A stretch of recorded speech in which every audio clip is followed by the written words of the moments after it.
cook it all the way. Well, think about this. We've been talking in the past about internal temperature here, right? Now, I need to get that stuffing cooked through and through. The internal temperature needs to come up to 165 in order to make that safe to eat now.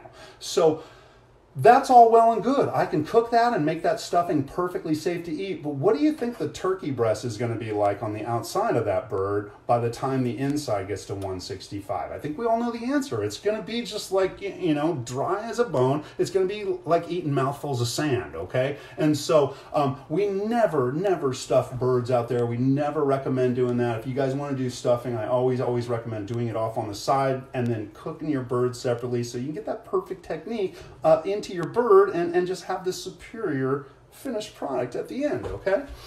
Let's see, who else do I got there? I got Robert Rittman. Miss our classes, good to see you, sir. Oh, Brian Knurk, very good. Seeing lots of Sacramento culinary talent out there today. It's really good to see everybody out there.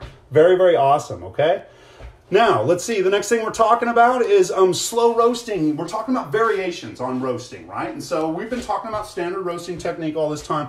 Some variations. I lived in San Antonio, Texas for a little while, and that's the home of that slow roast brisket. You guys all kind of know about that. It's basically kind of in this enclosed oven, and they go low and slow for like 11 or 12 hours. And when it's done, the meat, which usually we're using really tough cuts here, brisket is like the bomb for this, okay? Super tough cut, but by the time it gets to the end of this process, the connective tissues, all of that tough business in there has softened so much to where the meat is just melting in your mouth. You can almost, like what I always say, it always grosses people out, but you can suck it through your teeth. It's like so awesome, right? So this is that idea of slow roasting, okay? You can take a brisket and slather it in all your, you know, your Texas spice rub and all of that and get it going. You might even give it a little sear on a little mesquite grill in the beginning to give it that smoky, mysterious flavor, and then you put it into a slow oven for about 10 or 11 hours in that brisket. By the way, slow, I'm talking like 200, 220 degrees, right? And by the time that brisket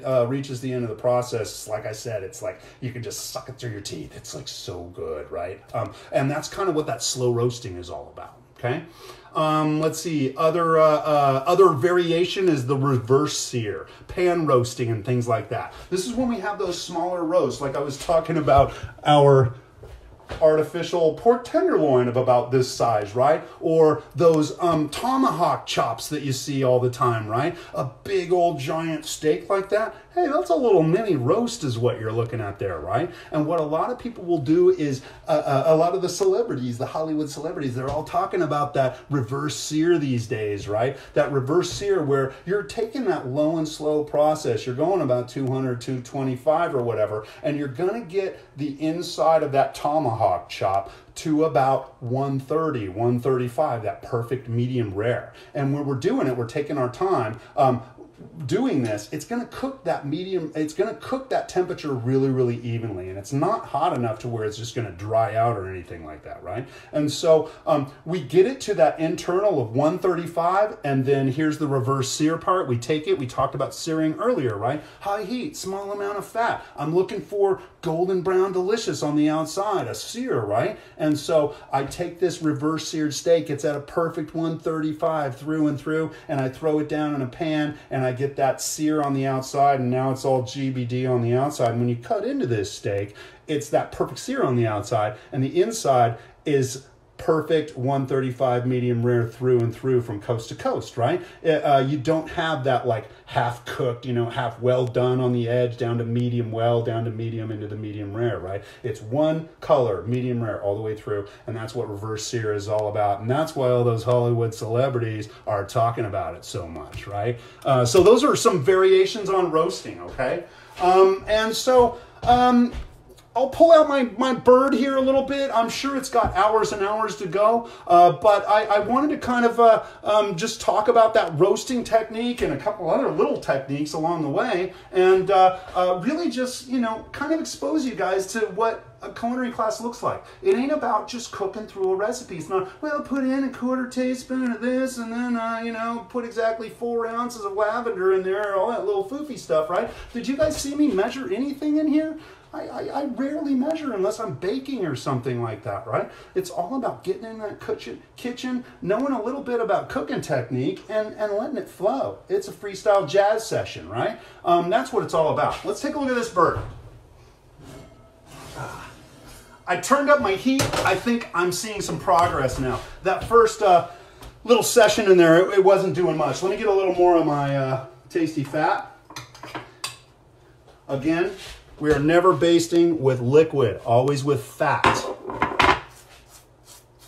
Never liquid. I don't want to deglaze the outside. The outside of this chicken skin, it sounds like, it sounds so cool. Can you guys hear that? Oh my gosh, that is so cool. I love that. GBD, baby. And the smell of this, like I said, there's a little bit of bacon fat in here. This is chicken bacon, bacon chicken. I want to take an opportunity to also baste those veggies that I've got rolling around in the bottom there. My boulanger sweet potatoes, if you will. And there are some chicken juices that are coming down into the bottom of that pan, and those are all going to soak into my sweet potatoes. They get very sticky and gelatinous in here, and when you're pulling this chicken apart, it's finger food, right? You're pulling all of this apart, and I tend to eat all the onions and the sweet potatoes with my fingers with this, and it's so gelatinous from those chicken drippings cooking into it. You can't touch anything during the meal other than what you're eating. I mean, it's just like you feel like this sticky mess. It's not dinner, it's an experience, right? It's just, I love that. I'm still basting my sweet potatoes here, but they're soaking up some flavor and things are progressing wonderfully here, okay? So what I want to do now is I think I will sum up a little bit about roasting technique for you. I'm going to throw this back in. And I don't think you guys need to hang out with me until this guy's completely done or whatever. I just wanted to kind of have this little volunteer along with the ride while I talked a little bit about cooking technique, the stuff I talk about day in and day out in my day job, okay? So let's get this guy back in here and let's sum it up. That's a heavy bird.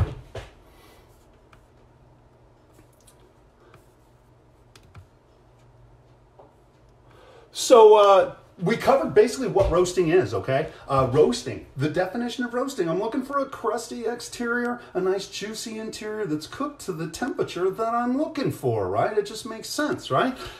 We talked about seasoning in the beginning, and we talked about, hey, if you season a day ahead and let that salt penetrate, it's almost like brining it, okay? It's going to, of course, like season into the interior rather than just being on the exterior, but it also tends to kind of create a little an effect in the cell walls where you're actually holding on to moisture much better than you would if you left the salt out of it, okay? So you actually get a juicier cut at the end of the cooking process if you're pre-salting that stuff, okay? We talked about tempering the meat. When we are getting ready to roast, I'll pull my meat out ahead of time so that chill comes off of the meat and I'm not throwing ice cubes into my refrigerator, into my oven, right? It's just not gonna cook very well like that, right? And so we temper that meat. We pull it out a little bit ahead of time. Next thing, we truss them, okay? We tend to truss them into one nice shape. I usually say a fist of fury, right? I don't want a chicken that's going to cook and then just start, you know, arms and legs all kind of spread out like this. I need to keep it tight so it cooks evenly. And so we truss the bird or we truss the roast so it keeps that nice firm shape to it, okay? We talked about searing smaller roasts. If I have a roast that's not going to be in the oven for very long, I'll pre-sear it. We did it with our chicken today, and we talked about searing, again, high heat, small amount of fat, and we're looking for golden brown. If you know that about searing, you know it all right there, okay? Smaller cuts need a sear before they go in that oven because they're never going to generate much color in a short cooking time, okay?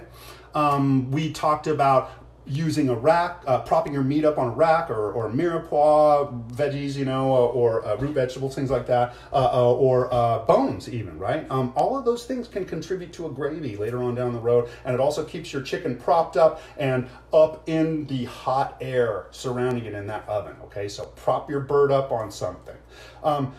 Let's see, as it's cooking, we want to baste, baste, baste. Lots of basting. We want to use a flavorful fat that is an appropriate flavor to the dish that you are making. We never want to use liquid. Liquid is going to deglaze the outside of your bird. You're never going to get any color like that, okay? So lots of basting in a hot oven with fat. That's going to give it to you. That's what gives you the color. Okay, we talked about carryover cooking. When I pull a roast out, it's going to continue cooking, okay? And by the way, I didn't really flesh this out, but if I'm looking for that perfect medium rare that we talked about, 130 to 135, I usually get a 10-degree rise in temperature when I pull my roast out, okay? This is just on average about 10 degrees. So that means if I want a roast that's 130 to 135, I need to pull it at 120 to 125, and carryover cooking, that residual heat inside, will continue cooking at that extra 10 degrees. This is where the art of roasting comes in. It's a tricky little fellow, by the way, okay?